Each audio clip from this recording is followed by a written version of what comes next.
Hello and welcome back to This Week in New Genre Books. My name is Amelia, and from Locus Magazine we're going to tell you all about the new science fiction, fantasy, horror, and related books being published the week of December 24th, 2024. This time of year, book publishing is pretty quiet. We have such a short list today of new releases. I'm going to tell you those and then finish with a few science fiction books our reviewers really loved this year. First up, the new titles, a short list of 3 fantasy books. A Miss, a Mrs., and a fantasy pinup mystery. Perfect for Coco and the new year. Let's get cozy.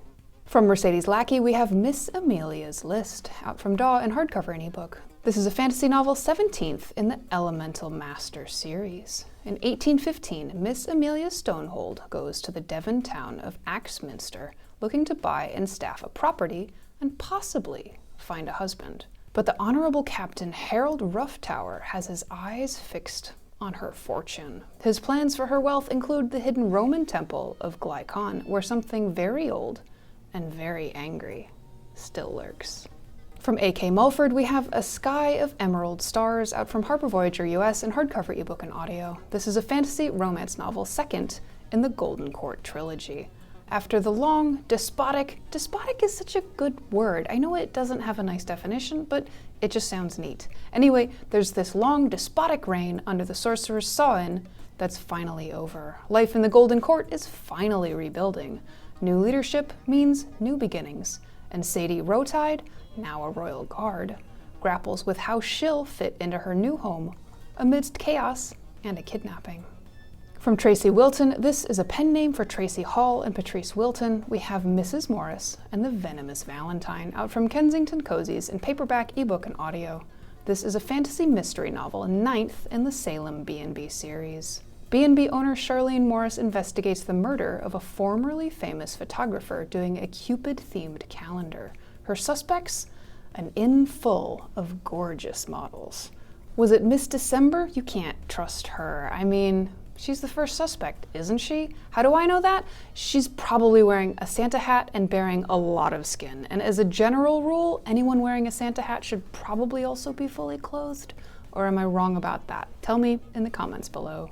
Don't forget, Locus has a giving campaign going on. Come get the details at locusmag.com/donate2024. This time of year is all about tradition and obligation. And one of our traditions is that we're obliged to put a hand out and ask you to help us keep the lights on if you've got something spare that you're happy to part with. We appreciate every bit of help, and we don't take your support for granted. Your contribution goes to pay writers, editors, artists, and other bookish and charming professionals. Donations also help us keep our content free from paywalls. We think this genre literature stuff is pretty important, and if you do too, donating to Locus is a great way to support comprehensive coverage of the books and writers we all love. Now on to some science fiction books our reviewers were impressed by this year. We think you should check them out. Lake of Darkness, written by Adam Roberts and out from Golance. From the review in Locus, Lake of Darkness begins as your standard gothic space opera mass murder first contact tale, and it's genuinely suspenseful. 2 faster-than-light start ships are orbiting a black hole at a safe distance when the captain of one of them, acting on messages from a mysterious gentleman who seems to be living inside the black hole, violently murders his entire crew. It's not long before the crew of the other ship gets murdered as well, though the captain is eventually captured. When a historian specializing in serial killers, interestingly historians are the only ones in this future who can still read and write, tries to interview him, she seems infected by murderous impulses as well. While the horror/mystery plot wants to move the tale along briskly, the hard SF elements want to explore the speculative physics of black holes. And for a long chapter that seems almost dropped in from another novel, the engineering problems of a celebrity adventurer who wants to be the first human to walk on the solid metal core of a more or less Earth-like planet. Next up, She Who Knows by Nnedi Okorafor, out from Daw. From the review in Locus, as with any good fantasy setting, Nnedi Okorafor's 2010 World Fantasy Award-winning Who Fears Death introduced us to a world that seemed far more expansive than what was contained in the text. Set in a far future Sudan in which the Okeki people face brutal opposition by the Nuru, combined hints of a bygone technical age with some spectacular supernatural fireworks in telling of a remarkable young woman named Onye Sonwu discovering her own world-changing powers. Her new title, She Who Knows, is the first in a projected trilogy of novellas. It focuses not on the broad historical forces shaping this society, but rather on the family at the center of the saga, and in particular on Onye Sonwu's mother, Najiba, whose name translates as She Who Knows, recounting the teenage Najiba's discovery of her own hidden powers, while hinting that the trilogy will be a sequel as well as a prequel to the earlier novel. Next up, The Tongue Trade by Michael J. Martinek, out from Edge Books. From the review in Locus, one simple premise. In the future, about a century or so from now, the English language has splintered into a babble of jargons, each dialect barely understandable by outsiders. Bankers speak one lingo, firemen another, and dancers another, and so forth through 1,000 classes of citizens. Naturally enough, a corps of professional interpreters has sprung up to mediate between citizens. The client speaks only medico, his interlocutor speaks only car repairman, but the interpreter handles both easily.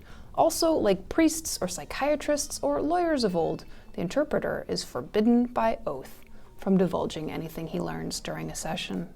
We see him among civilians poor and rich, among his interpreter peers and superiors, with his lover, and with the police, namely a certain detective Bremberg. That's because Kirst witnesses a murder, then inadvertently allows himself to be hired by the murderer. Now he has the solution to the murder, but can't reveal it. Next up, Alien Clay by Adrian Tchaikovsky, out from Tor UK. From the review in Locus, Alien Clay combines science fiction with prison camp and resistance to tyranny narratives, both of which are strongly rooted in real-world 20th century traumas that have fed many a thriller and historical account. The novel's through line hangs on the first-person experiences and the bitter, knowing, smart-ass voice of dissident Professor Arten Dagdev, transported to a labor colony, a research station/prison camp on the extrasolar planet named Kiln. His crime? Political activities and opinions contrary to the rules of the Mandate, an inflexible, monolithic, totalitarian global superstate in some interminable future. He is one of a batch of offenders who have been freeze-dried and hauled away from Earth via disposable sublight starship to be dumped off, over, not on, Kiln. There, if they survive the hazards of thawing out and atmospheric entry, they will be put to doing all the dirty work in support of the Mandate's efforts to solve the puzzle of who built the abandoned structures that dot the planet's jungles. That wraps up this week. Thanks for spending some time with us today, and we'll see you next year.